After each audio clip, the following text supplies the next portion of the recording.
It was a miserable, dark and stormy night. Mike, a non-verbal autistic boy, was walking home after being dropped off on the corner by his friend's mother. Thunderclouds were booming. Eager to escape the rain, he was hurrying home when he heard a strange noise. It sounded like footsteps. Something was following him, getting closer and closer with each step. Who's there? Mike wondered. Mike turned around, but he didn't see anything.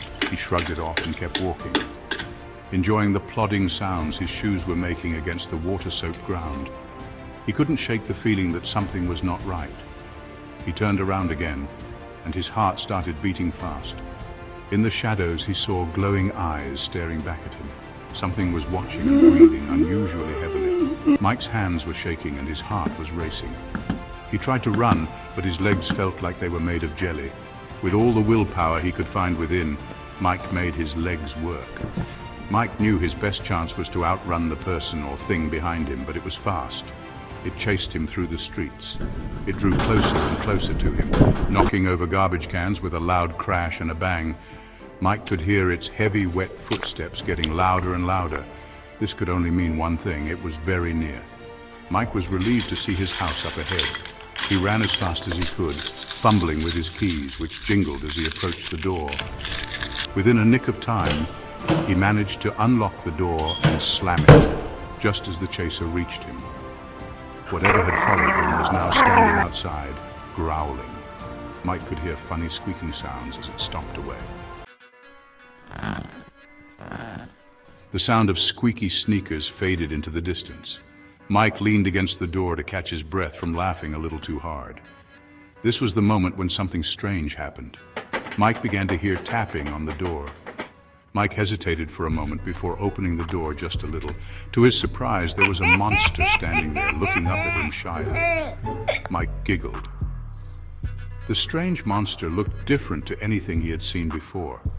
This took Mike by surprise, so much so that all he could do was sign. "Hello?" The monster didn't make a sound. It just held out a large blue furry paw.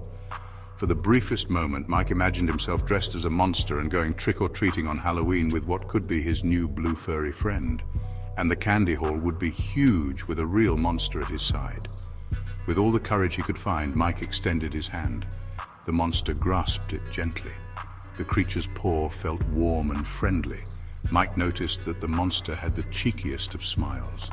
Mike also learnt that the monster wasn't as scary as it first seemed. It was quite sensitive and made a strange popping sound. Mike discovered that the monster did this every time it changed to a new shape. It would even shrink and become invisible. Considering all the cool things the creature could do, made Mike feel he had a deeper connection to the creature. And it was at this moment they became the most unlikely of companions. Their first playful hijinks started with them scaring unsuspecting pedestrians and causing harmless mischief. They would meet often late at night to explore the city. One night in particular, while they were walking through a quiet park, Mike turned to the monster and signed, "You know, for a monster, you're not that bad." The monster smiled, showing off its sharp teeth. "Thanks," it said. "For a human boy, you're not so bad yourself. Oh, and by the way, my name isn't Monster, it's Bob." And with that, they both burst out laughing. From that day on, Mike and the monster founded their friendship and vowed to have new adventures together. Exciting outings where they could continue to surprise each other with their quirky behaviors. Maybe one day, other humans and monsters can learn to coexist too. If you would like to join Mike and Bob on a new adventure, make sure to subscribe and click that bell. Together we can help those with autism and ADHD.